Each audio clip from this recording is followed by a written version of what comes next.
Thank you, Chancellor Tong. Members of the class of 2025, Hernan Diaz is a cosmopolitan. He spent the first 25 years of his life living in Sweden, Argentina, and London. In 1999, he moved to New York so that he could do graduate study at New York University. Right now, he lives in Brooklyn. During your second semester as a student at NYU Shanghai in the spring of 2022, Hernan Diaz published his second novel, Trust. During your fourth semester as a student at NYU Shanghai in the spring of 2023, Trust was awarded the Pulitzer Prize for fiction. The book tells the story of Andrew Bevel and Mildred Bevel, a fictional couple from 100 years ago. The book is unusual because it tells Andrew and Mildred's story in 4 different ways. First, through the words of Harold Vanner, a writer who wrote a nasty novel about them. Second, through the words of Andrew Bevel himself, as he spoke them to a young typist writer named Ida Partenza. Third, through the words of Ida Partenza herself, as she describes her return to the Bevel home, which had been turned into a museum, 50 years after she worked with Andrew Bevel. And then fourth, through the words of Mildred Bevel, as she wrote them into a secret diary. Trust is a magnificent novel with a lot to say about wealth, power, art, relationships, and how we should think about truth when people are looking at the world from many different perspectives. But this morning, I want to focus on just one sentence from the book. The sentence comes in the section where Ida Partenza is speaking. She describes a moment when she told her father what it had been like to be a typist. She says, "The word I was typing was always in the past, while the word I was thinking of was always in the future, which left the present oddly uninhabited. The word I was typing was always in the past, while the word I was thinking of was always in the future, which left the present oddly uninhabited." Think about yourself right now. Your life as a student at NYU Shanghai is now in the past. The rest of your life is now in the future. The present, today, is oddly uninhabited.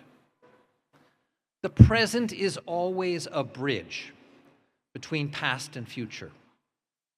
And much of the work of life is an effort to make that bridge meaningful. It is creating and then recreating a story that links who you have been with who you will be, a story that is both authentic and gratifying. How should you carry out that work of life? I have 5 modest suggestions to offer you today. First, try to write a story that includes more characters than just yourself. The research on happiness shows that the key to a meaningful life lies in your relationships with others, with family and friends. To be sure, Relationships add challenges and difficulty.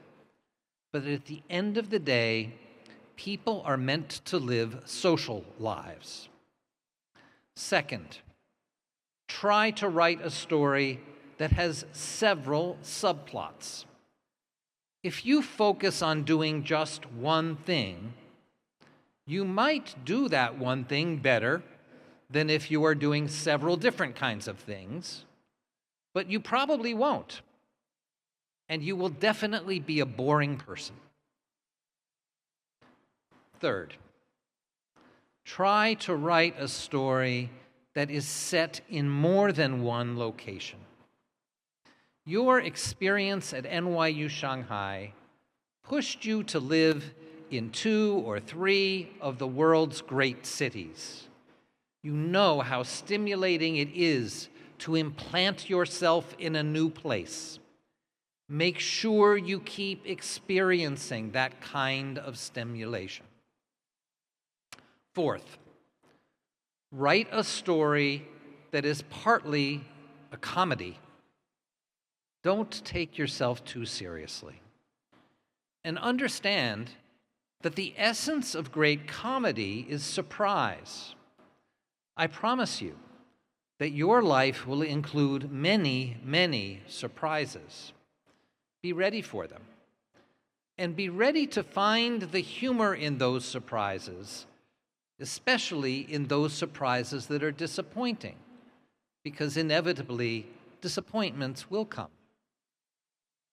Fifth, and most importantly, whenever you rewrite your story, link your past to more than one possible future.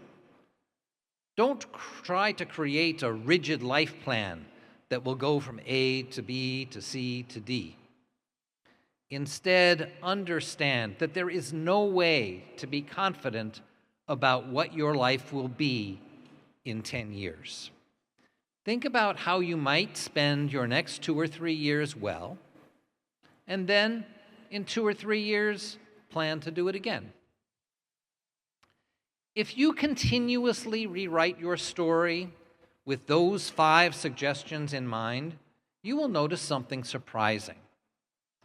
As you rewrite your story over the years, what you say about your own past will change.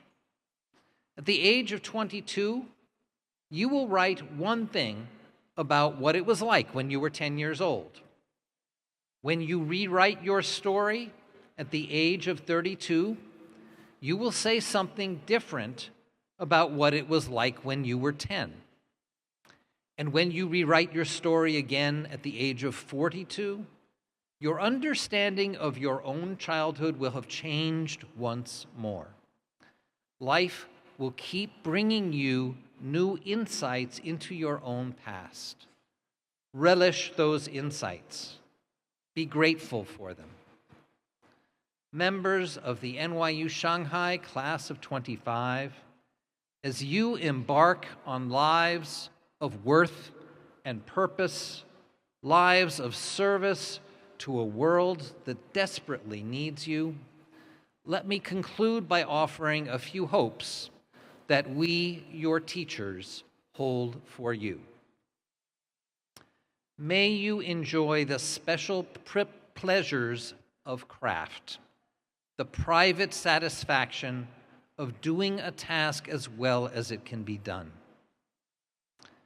May you enjoy the special pleasures of profession, the added satisfaction of knowing that your efforts promote a larger public good.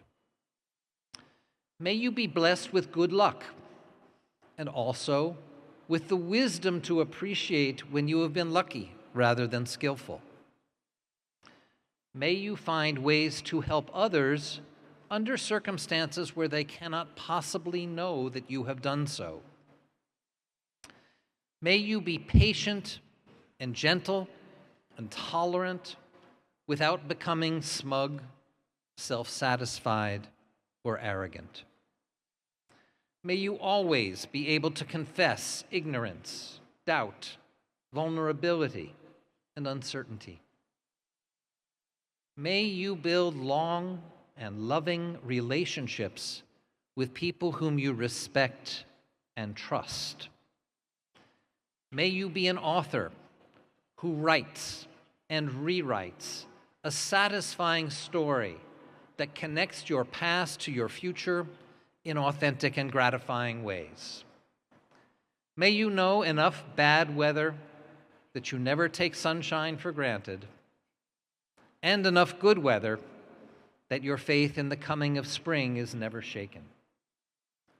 May you be able to travel frequently beyond the places that are comfortable, beyond the places that are familiar, so that your appreciation for the miraculous diversity of life grows ever stronger.